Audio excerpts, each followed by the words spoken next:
Cowboys are the most bet on NFL team to go under their 9.5 win total. So, Keyshawn, you like this Cowboys team. You love Dak. So you must think this is a sucker bet. It's not a sucker bet, Skip. It's a close call when I look at the schedule. If I hadn't seen everybody play yet. Mm-hmm. But if just off of last year and what the Cowboys didn't do and what some of the other teams did, I got them right around 10. And I got to find 10. I got to find it, right? Because when you look at opening night against opening day, September 8th, against Cleveland, the Browns. At Cleveland, with a healthy quarterback, healthy players, nice defense, I got them losing. Right? So then you go to New Orleans, I got at home against the New Orleans Saints, I got them winning that game at home. Baltimore, third week, I got them losing. At home? Yeah, yeah. So now that's 3 weeks in, they 1-2.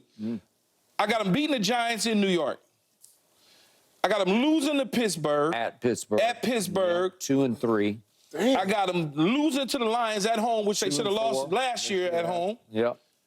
Oh, God. Here we go. I got the bye week. Back to the Everybody's scene of the screaming, Yep. fire the coach. Yep. Now they go back to the scene of the crime Yep. multiple times over, looking for bodies. San Francisco, I got them losing in San Francisco after the bye. That's 2 and 5. I got them beating Atlanta in Atlanta. Okay. Losing to Philadelphia at home. Now, here's where it gets tricky, where I got to find the 10. Can they beat Houston at home? I got a star by it, but can they do that? C.J. Stroud, Diggs and company, I'm going to give them an L at home. Likewise. Man, hold on, you got Washington. 2 and 6. Washington, I got them beaten. Okay, that's at Washington. I got them beaten at Washington. You know what? I'm up in the air about that. Yeah, I got them beat. I got them beating the Giants again. Yeah. Now, here's one.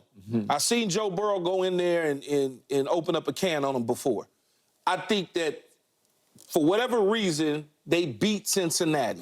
Really? Cooper Yeah. Rush beat Cincinnati in week 2 years ago? Yeah, I think they beat Cincinnati. They beat Carolina. They beat Baker.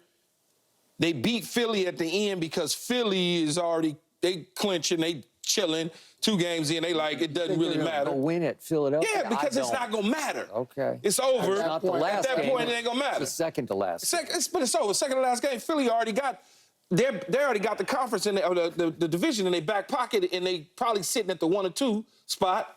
And then Washington, I got them winning. Right there, that gives them barely 10. I don't know, man. A lot of question marks in Philly, though. You know, you can't. What question marks? A lot of new faces. Man, them dudes, ain't nothing new about that. They got one dude, Saquon Barkley. That's it. Man, I mean, listen, dog, listen. Last 3 years, Dallas has 36 wins. I would say that's pretty good, Skip. They've won 12 games every year. Okay. I don't know the last 3 years. That's 3 years ago. 3 years in a row. 3 years in a row. I know, but it's No, over last and year done. they won 20, Okay. Then 12 what games, happened? 12 and 4. We all looking at what they did in the playoffs. They won 12 games. Dak, to me, is still in his prime.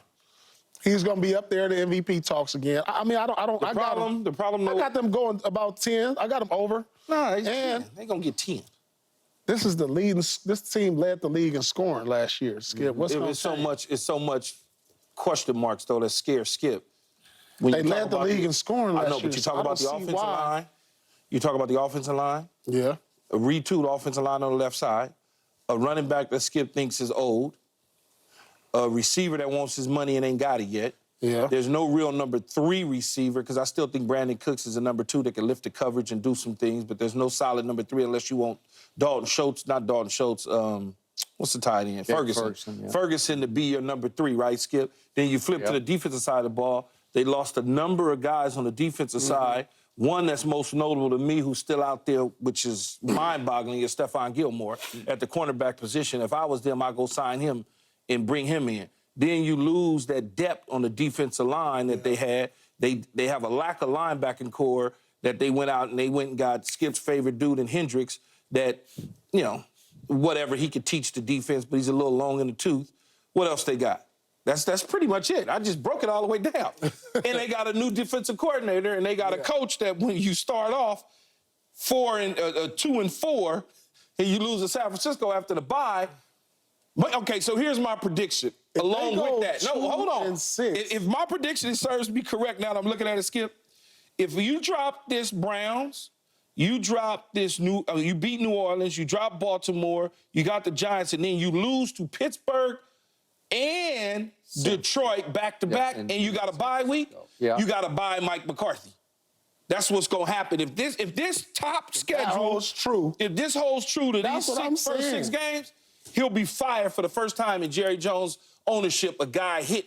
Never done that. Never done it. So it'll be the first time that he get hit right before the bye, because you want the new coach and Mike Zimmer to take over during the bye to try to get something going. That's just my prediction if it goes this way. Damn. What if they come out of the bye and then get run off the field at San Francisco like they always do? Well, they are going to get run off the field no matter who the coach is going to be. They don't even want to wait for that. Yeah, the 3 games going in Pittsburgh, Detroit, and San Francisco was hell, man. They could lose those 3 in a row no matter who the coach is. That schedule looked brutal at the time. Because Pittsburgh going to always come to play. And they got 2 quarterbacks that I don't know who's going to start or whatever that can actually play. Russell. Yeah, Russell will probably start. But they got 2 QBs, and you know what Mike Tomlin never loses, always wins. Detroit, that's a team that was in the NFC Championship game and basically gift wrapped Dallas a victory last year when they should have won the game. I don't know what Dan Campbell was doing. It was weird. It was weird. And they got a good football team. Yeah, they They should have actually gone to the Super Bowl. Yeah. They should have beat San Francisco. Agreed. Yeah. Okay, Paul, so last year was last year, and the year before was the year before, and the year before that was the year before that. And it's all ancient, pretty consistent to me. history. Looks like some consistency to me. Okay, so I just had to sit still while I watched my team go out in the offseason and sign the immortal Eric Kendricks. You called him Hendricks, I think, which he could be Hendricks or Kendricks. Kendricks. Yeah. But that's, to your point, I'm not making fun of you. I'm saying he's like a Hendricks or a Kendricks. You can call him whatever you want to. He's one of those. Okay. I'm thinking of Ted Hendricks. Okay. That I wish. Then we'd be good. About Yeah, now we got something. They gave the immortal Eric Kendricks $3 million for 1 year. Okay, that's boy, broke the bank for him. And then we went and got Ezekiel Elliott, and we brought him back for 1 year and $2 million. Those are our 2 big free agent signings for the offseason. Meanwhile, the Philadelphia Eagles not only won the offseason, but won the draft to me. They had the best draft and the best offseason.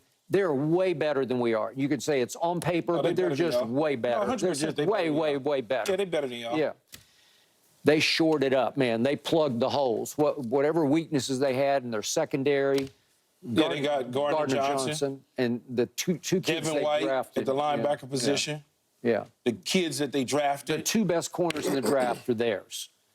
Yeah, y'all in trouble. In trouble. Okay, so we lost a left tackle that's a little long in the tooth, but the Jets snapped him right up and gave him pretty good money. We lost a center he's pretty good, and the Commanders gave him a lot of money. They gave him 3 years, $30 million. And Dorrance Armstrong was our best sort of rotational pass rusher, and the Commanders gave him 3 years, $33 million because he can play. So we lost him from the pass rush, and we lost Neville Gallimore to Miami. We lost Dante Fowler to the Commanders from the pass rush. We lost Jonathan Hankins. Not that we could stop the run, but he's gone to Seattle. For whatever it's worth, Lyle Collins, I thought he could ease into a starting role this year, and he's gone again after we had him, And we're going to start 2 rookies at left tackle and center, the 2 most important positions in the offensive line, and it just scares the hell out of me. And our running back room right now is the weakest in pro football. I don't care what you say, it just is. It's just the weakest in pro football. I don't think anybody would argue with you that the names that's in the running back is not, that running back room is not all that exciting. It's just shaky, and I don't know what they're